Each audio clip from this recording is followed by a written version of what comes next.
너희는 세상의 소금이니 소금이 만일 그 맛을 잃으면 무엇으로 짜게 하리요? 후에는 아무 쓸데없어 다만 밖에 버려져 사람에게 밟힐 뿐이니라. 너희는 세상의 빛이라. 산 위에 있는 동네가 숨겨지지 못할 것이요 사람이 등불을 켜서 말 아래 두지 아니하고 등경 위에 두나니 이러므로 집안 모든 사람에게 비치느니라. 이같이 너희 빛이 사람 앞에 비치게 하여 그들로 너희 착한 행실을 보고 하늘에 계신 너희 아버지께 영광을 돌리게 하라. 내가 율법이나 선지자를 여러분 안녕하세요. 오늘 정말로 이 한 해의 마지막 날입니다. 이 마지막 날 의미 있게 보내시고 또 이후에 밤 11시에 있는 송구 영신 예배를 통해서 각 가정에서 드리지만 또 새로운 한 해를 우리가 잘 열어가는 시간들이 되었으면 좋겠습니다. 여러분 한 해를 살아오시느라 너무 고생하셨고요. 또 새해에는 하나님의 더 큰 은혜와 축복과 또 우리를 향한 기대와 일하심이 우리 가운데 충만하기를 간절히 소망해 봅니다. 올해 마지막인데 또 주제는 교회와 신앙이 무너진 것 같은 시기, 여전히 우리 신앙인으로서의 삶이 의미가 있나요? 라는 두 번째 시간입니다. 그래서 오늘은 제가 부제로 그리스도인의 소망 찾기 두 번째라고도 해요.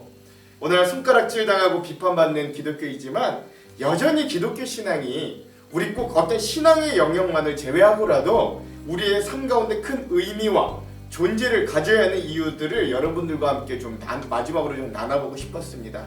특별히 여러분 우리 대한민국으로만 봐도 대한민국의 근현대사 100년 동안 우리 기독교는 때로는 다 잘하지 않았습니다. 때로는 강자의 편에 서서 악을 좀 저지를 때도 있었고 또 지금과 같이 한국교회가 부패해서 많은 이들에게 지탄받고 손가락질 받을 때도 있었어요. 그러나 또 우리 한국교회가 그런 역할만 했던 건 아닙니다.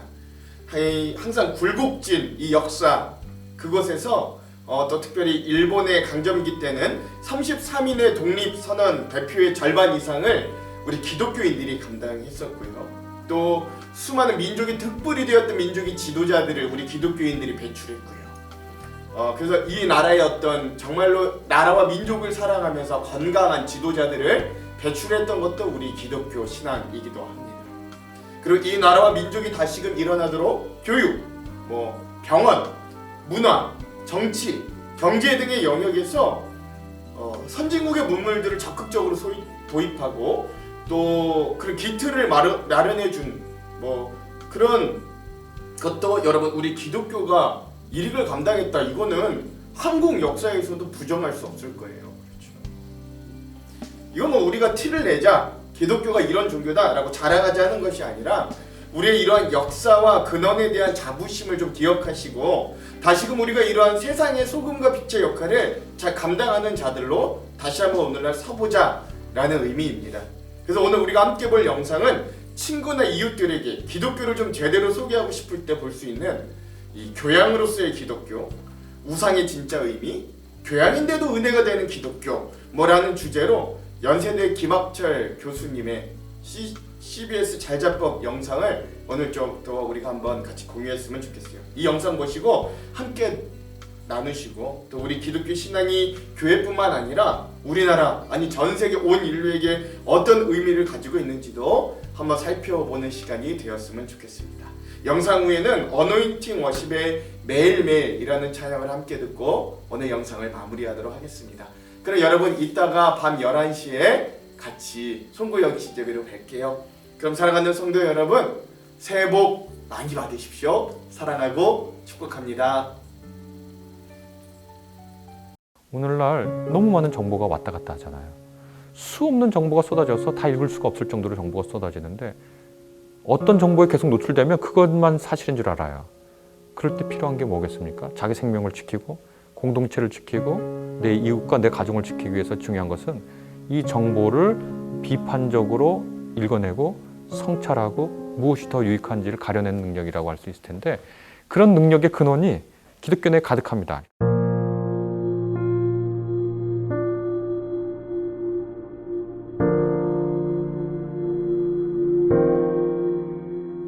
믿음 말고, 그러니까 신앙생활하는 신앙인이 말고 일반 교양인이 일반 시민이 기독교를 알아야 할 이유는 뭐냐 이런 질문이신 것 같은데 교양이란 말을 먼저 해야 되겠죠. 교양이란 말이 타락해서요. 백화점 문화센터의 교양 강좌, 차 마실 때의 교양, 뭐 식탁 예절 알면 좋지만 몰라도 그만인 거 이걸 이제 교양이라는 말로 하는데 교양을 말할 때 원래 그 뜻은 그게 아닙니다. 교양 있는 사람을 키우기 위해서 교양 교육을 하는데 그게 크게 세 가지로 구분할 수 있습니다. 하나는 뭐냐면 인성교육이라고 요즘 말로는 인성교육인데요. 한마디로 얘기하면 셀프 디스플린이라고 합니다. 자기 절제, 욕망과 욕구를 사회적으로 용인된 형태로 표현하는 거예요. 우리가 너무 배고파요. 한 하루 반나절 굶었어요. 그래서 배식하는 식당에 갔어요. 그래서 배식하고 딱 와서 먹으려고 봤더니 수저가 없어요.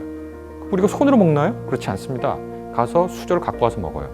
뭐냐면 인간의 식욕이라는 게 가장 근원적인 욕구, 욕망인데도 그것을 해결할 때 사회에서 받아들일 방식으로 해결합니다. 유기체라는 게 생명이라는 것이 그렇게 대사활동하고 생식활동인데요. 개는 다른 동물은 사회 눈치 별로 신경 안 쓰고 메이팅하고 싶으면 메이팅해요. 짝짓기해요. 그러나 인간은 그렇게 하지 않아요. 가장 강렬한 식욕과 성욕이 모두 다 사회에서 용인되고 인정되고 이른바 받아들일 수 있는 방식으로 우리가 욕구와 욕망을 해결해요.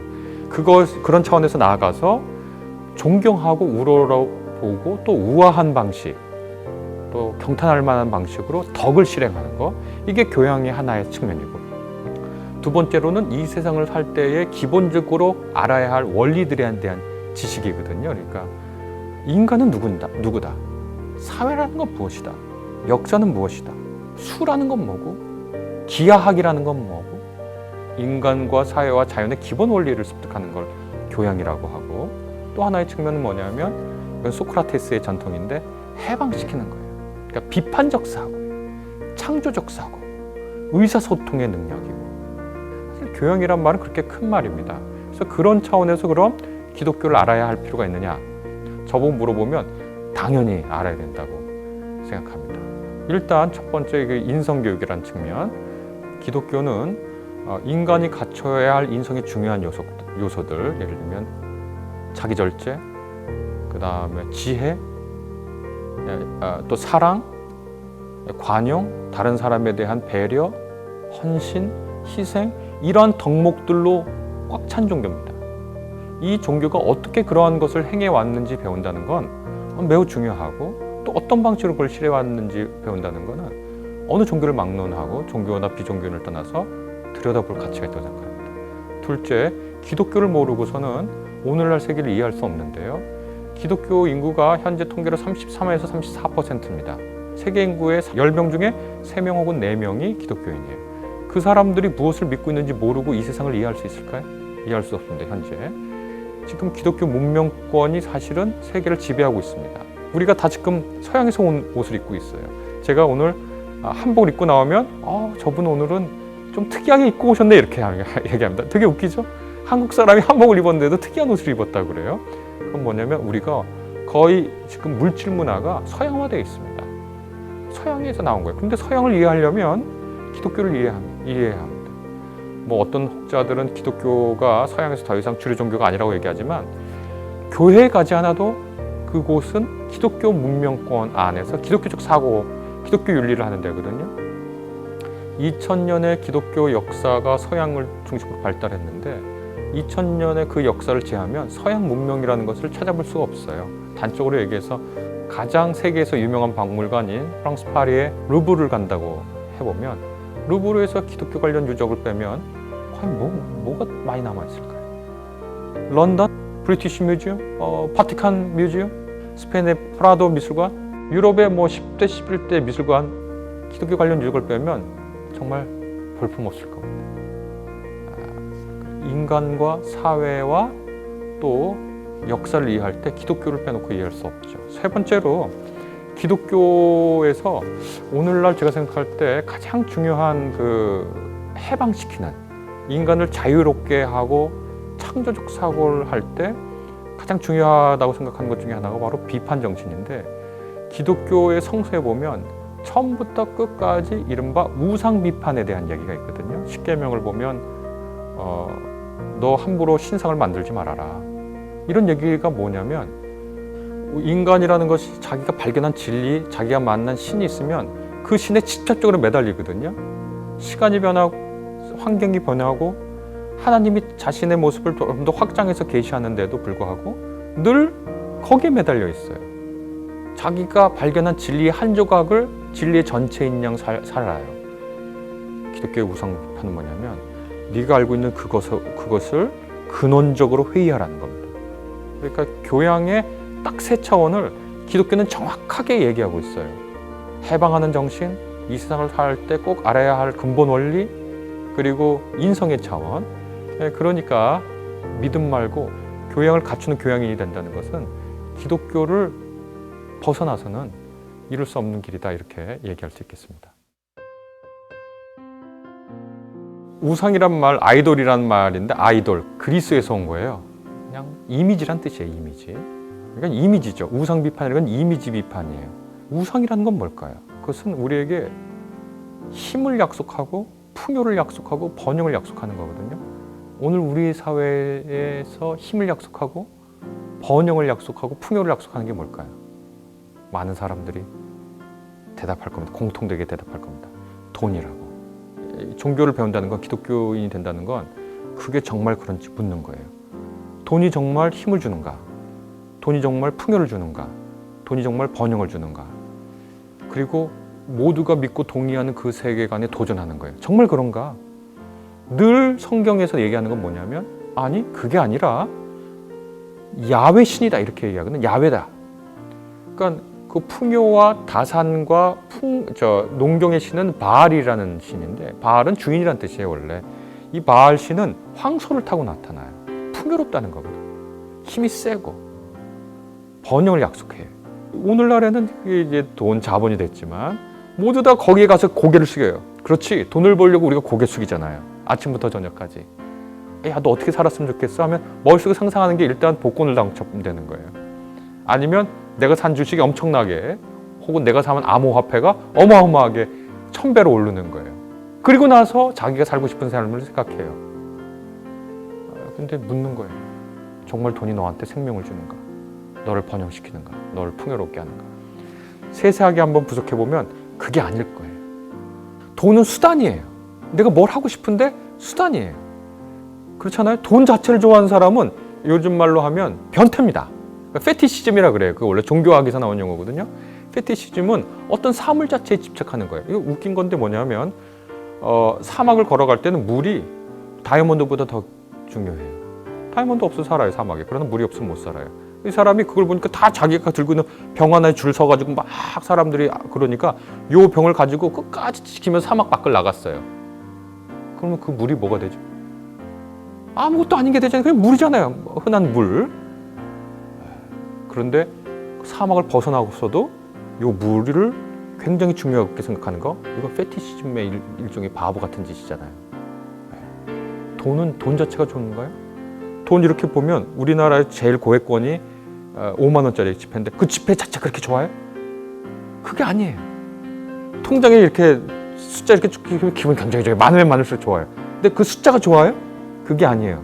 그 숫자와 그 지폐 배후에 이걸 통해서 뭘 할 수 있는 게 좋아요. 그게 뭘까요? 그걸 물어 올라가면 뭐가 될까요? 아리스토텔레스는 그걸 유다이모니아라고 불렀어요. 유다이모니아. 유는 좋다는 뜻이고 다이모니아는 정신이라는 뜻이거든요. 그러니까 좋은 정신이라고 번역할 수 있겠지만 문자 그대로 하면 오늘날로 말하면 웰빙입니다. 웰빙. living well. 행복이라고 번역도 해요. 잘 사는 거예요. 사실은 우리가 잘 살기 위해서 돈이 필요하잖아요. 그러니까 아리스토텔레스 나름대로 우상 비판을 한 거예요. 오늘날의 시각에서 보면 기독교는 그거 합니다. 풍요, 뭘 위해서 풍요가 필요하지? 뭘 위해서 힘이 필요하지? 근원적으로 묻고 거기에 답하는 과정이 성서라는 기독교 경전에 있고 또 역사 속에서도 그렇게 흘러왔는데 고정시켜 놓고 싶어요. 인간은. 아까 페티시즘하고 똑같아요. 사막에서의 물이 사막 밖에서도 기능건재란. 그렇지 않아요. 물수도 써요, 우리는. 그러니까 그 고정된 상, 그 고정된 상을 우상이라고 하는데 그 우상을 상대하고 비판하거든요. 그런 전통이 기독교 역사 내내 있습니다. 유대인들의 역사를 봐도 그런 게 있는데 유대인들이 성전에 하나님이 임한다고 생각해요. 그래서 이 성전에 하나님이 임해 있기 때문에 이 야훼 하나님이 제일 센 분이야. 근데 성전에 있어. 그러니까 예루살렘이 절대 무너질 리가 없지. 이 성전이 무너질 리가 없다고 생각했어요. 그 성전에 대한 페티시예요. 잘못된 물신 숭배. 성전이 무너졌어요. 유대인들에겐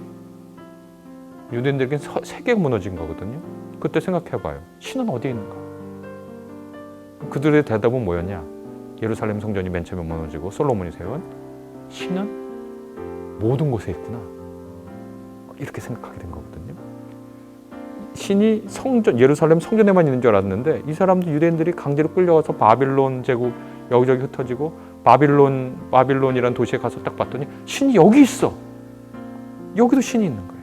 그러면서 신에 대한 새로운 생각을 하게 됐는데 이런 정신이 중요하거든요. 오늘날 많은 사람들이 이게 중요하다고 거기다 다 쏠리고 저게 중요하다고 저기다 다 쏠려요. 기독교인들은 거기에 대해서 제정신 차리고 있어요.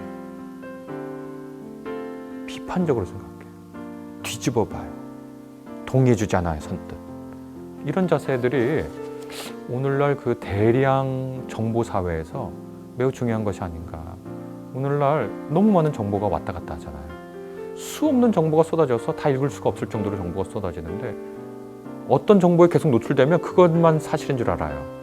그럴 때 필요한 게 뭐겠습니까? 자기 생명을 지키고 공동체를 지키고 내 이웃과 내 가정을 지키기 위해서 중요한 것은 이 정보를 비판적으로 읽어내고 성찰하고 무엇이 더 유익한지를 가려내는 능력이라고 할 수 있을 텐데 그런 능력의 근원이 이제 그런 능력에 대한 이야기가 기독교 내에 가득합니다. 그러니까 기독교의 우상 비판 정신이나 우상 비판에 대한 그 날카로운 시선들을 공부하는 것은 오늘날도 여전히 유효한 교양인들이 갖춰야 할 것이다. 이렇게 답변할 수 있을 것 같습니다.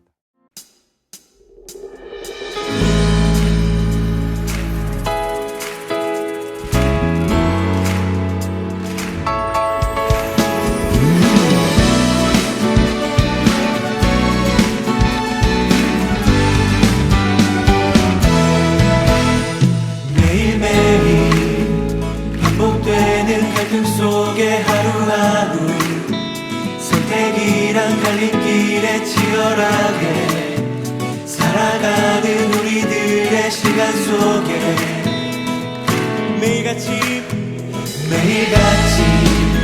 사랑이란 이름으로 하루 종일 동행하며 영원으로 이끄시는 진실하신 아름다운 노래하니 주의 얼굴을 구하겠습니다.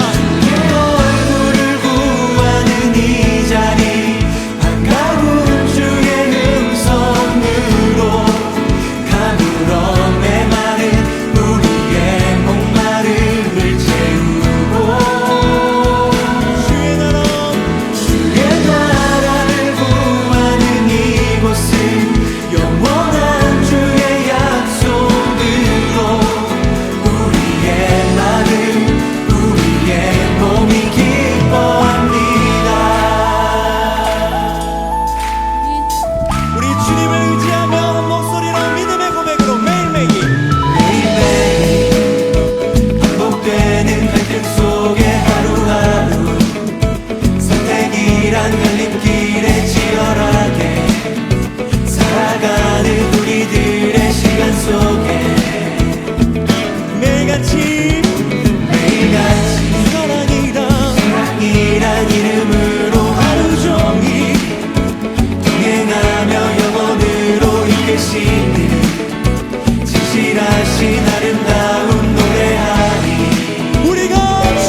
위에